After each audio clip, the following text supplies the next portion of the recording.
Hello, everyone. I am Apostle Daniel Akpai.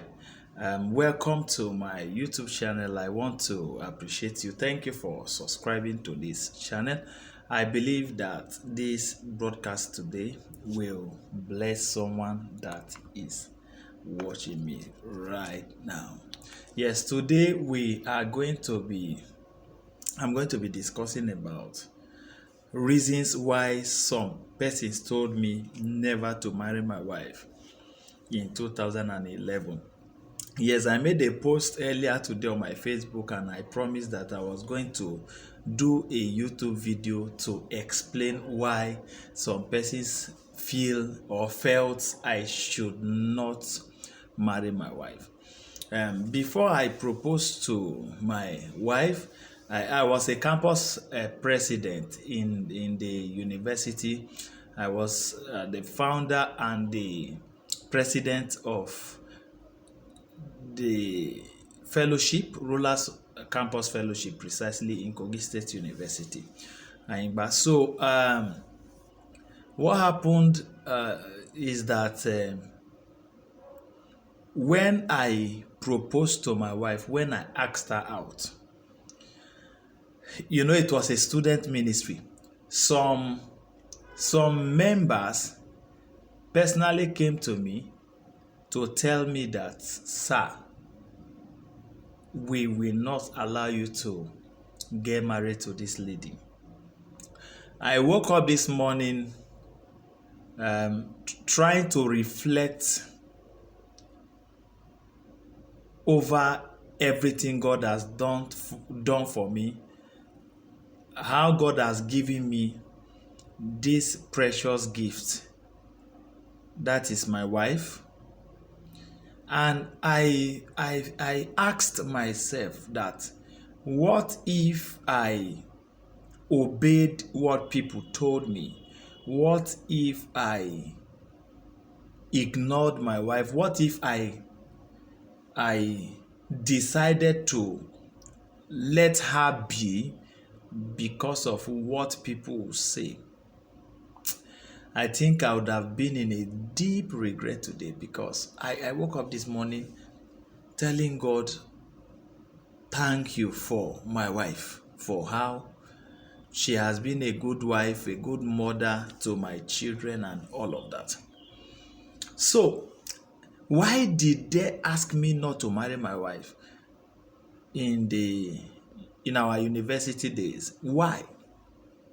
Number one, some told me the reason some said I shouldn't marry my wife is because, number one, some told me that at my level I was bigger than her.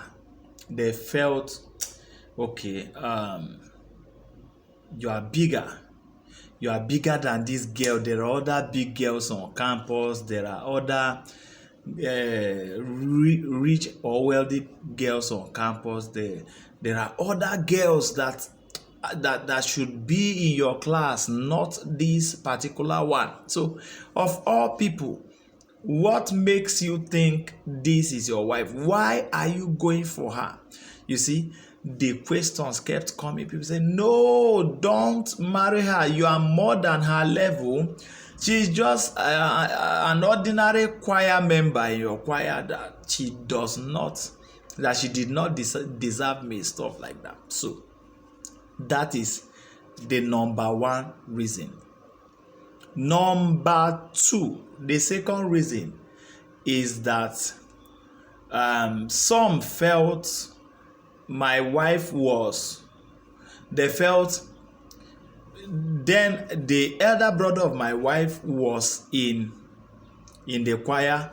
The elder brother was the music director in school. So some felt, okay, maybe because the elder brother is the choir director, so if I get married to the younger sister, the elder brother was going to have strong influence.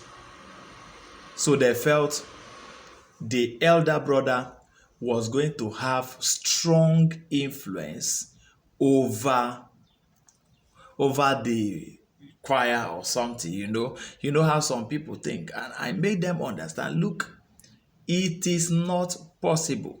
So that is another reason that, okay, the other brother is the music director. Now that the sister is becoming the wife of their pastor, is gonna have an edge over them. And the young man does not even care. He finished his tenure 1 year and just handed over to someone. Then number three, the third reason why some said I shouldn't marry my wife. She had accident. My wife, in her 100 level in the university, she had an accident that almost claimed one of her legs.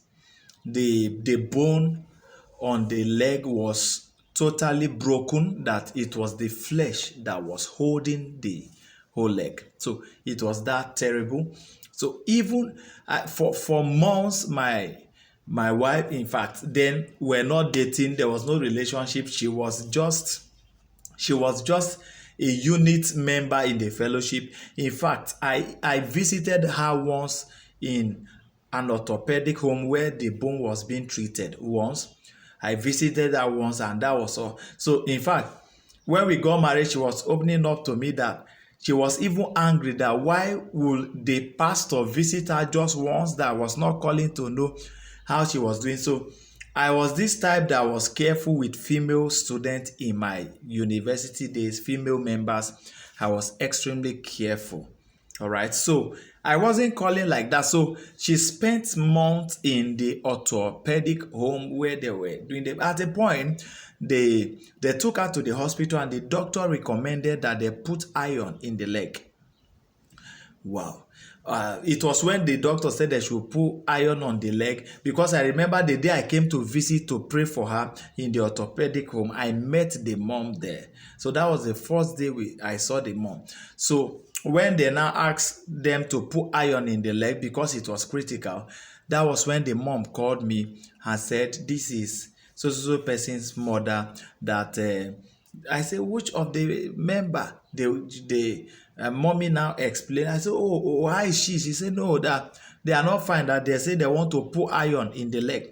I said, no, it is not possible. So I agreed with them, prayed along with them. That was how they did not put iron in the leg, and God healed her miraculously. So in case you doubt the miracle hand of God, it is real, because this one is very, very real.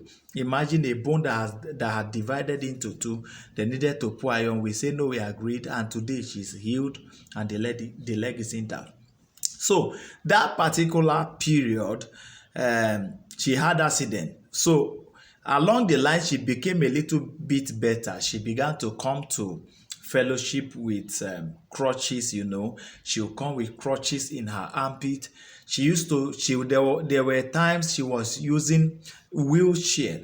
So when she was using crutches, she was coming to fellowship. The elder brother will carry her because we're using a lecture theater. There were staircases, so she couldn't come. The other brother would carry her, at times back her up there. So she was using crutches. Everybody in the fellowship knew. So the question now is, why of all people our pastor wants to marry a lady that has accident? In fact, one of our members told me that time, why do you want to marry someone with one leg? I say, one leg? Really? You say someone with one leg? So they say, no, I should go out to ask for anybody's hand in marriage, but not her, because she had accident. That's because the leg is here to recover me. I want to marry her, someone with one leg. And let me shock you. I'll give you the greatest shock of your life right now. See what happened. Do you know that time she was leaping? There was a time she was leaping to fellowship. At this point, she was not using the crutches anymore. So she would leap to the fellowship. So one of the legs was the one she was actually using. So that time, what happened? Anytime she comes, she will leap. When she's dancing, she dances on that particular leg that was okay, to prevent pain on the other one that had the accident. There was a day she was dancing, she just turned with the other leg that was okay. I said, wow, I can never forget the memory that spinning gave to me when she turned. I can never forget the memory the spinning gave to me. I don't know. I fell in love with that spinning. I fell in love with everything about her. I just fell in love. Now, if you are watching me and you know you are single, you are saying, I am short, who's going to marry me? I am tall, who's going to marry me? I am dark, who is going to marry me? I am fair, who is going to marry me? I like to tell you this. Any man or woman that God has designed for you will get married to you regardless. It doesn't matter your size, it doesn't matter your height, your color, your stature, your body build, whatsoever. Anyone that God has designed and destined for you will get married to you. So if you ask me, what was the thing that triggered your feeling for her? I'll tell you, it was that leg that had accident, because of how she spun with the other leg that was okay, putting the one that had accident up. So it is strange, right? This is how God works. When your bone comes, he will identify you as a woman. When the flesh of your flesh comes, he will identify you as his woman. So don't put yourself under pressure trying to prove a point to a guy who told you that you are not my type, you are too short, you are too tall, and all of that. When your man comes, he will value you, he will appreciate you. When your woman comes, he will value you, he will appreciate you. There was this my sons in the Lord who wanted to get married to a lady. The lady said, you are too short, and as such, I am not going to get married to you.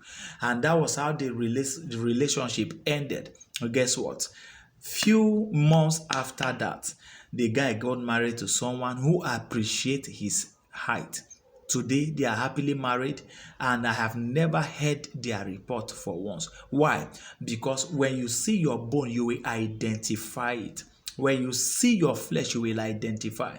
Nobody needs to introduce your flesh to you before you know this is me, my own. If you put your hand somewhere, all right, it is very, very possible and easy for you to know. Even if there's darkness, you know this is your hand. So, beloved, worry not. Yours will come. Don't be under pressure. I celebrate you greatly. Bye bye.